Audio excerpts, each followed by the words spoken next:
Okay, so has this happened to you? Driving along, not really paying too much attention like you probably ought to be, especially to how fast you're going.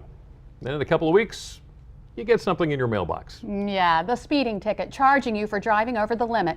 You've been busted, not by a cop, but a speed camera.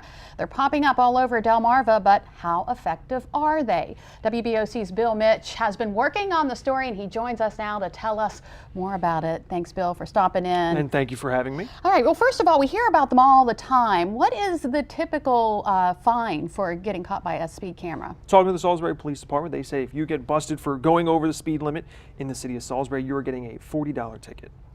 So how far over the speed limit do we have to go? There's wiggle room, and it's 12 miles per hour over the speed limit. So if you're going down College Avenue going 30, you got to be going 42 to get that ticket. And that's how you came up with the story. People were getting these tickets, and then they started to question how effective the cameras were. Well, right. We spoke to one gentleman in the city of Salisbury. He told me he got 3 tickets in one day. And he claims that he wasn't speeding, taking his case to court. And there's also an organization that's been looking out for people in Maryland, the Drivers Alliance, to make sure these people and their tickets are up to par and they're being issued effectively. Okay, so Maryland Drivers Alliance, what is that? It's Maryland Drivers Alliance. It's an organization that was started by a group of people on the other side of the bridge who were just trying to make sure the things that out on the road watching drivers are being done and calibrated correctly. They say they have the backs of the drivers, and they want to make sure that the people on the roads are being treated fairly by local governments. So the Alliance turned their attention to Salisbury. What did they find out? Well, they turned their attention to Salisbury after turning their attention to other municipalities in the state of Maryland.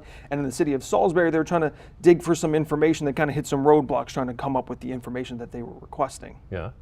You being the good reporter that you are, you went to the city yourself. Right. Well, the Maryland Drivers Alliance was looking for daily calibration records of these speed cameras and annual calibration records. And we went to the city of Salisbury just like they did.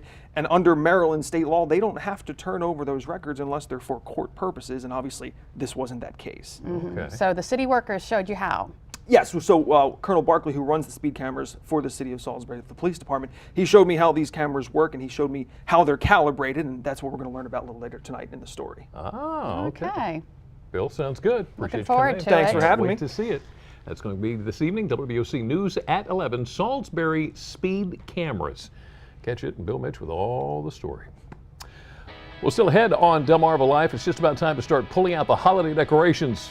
Maybe you're tired of the same old balls and bells. Well, we're going to show you how you can get a new holiday look for less. And while we're talking new, singer Jordan Sparks takes on a new role when she guest stars on CSI Tonight. We'll hear from her to find out why she's so excited about this new project. Delmarva Life, we'll be right back.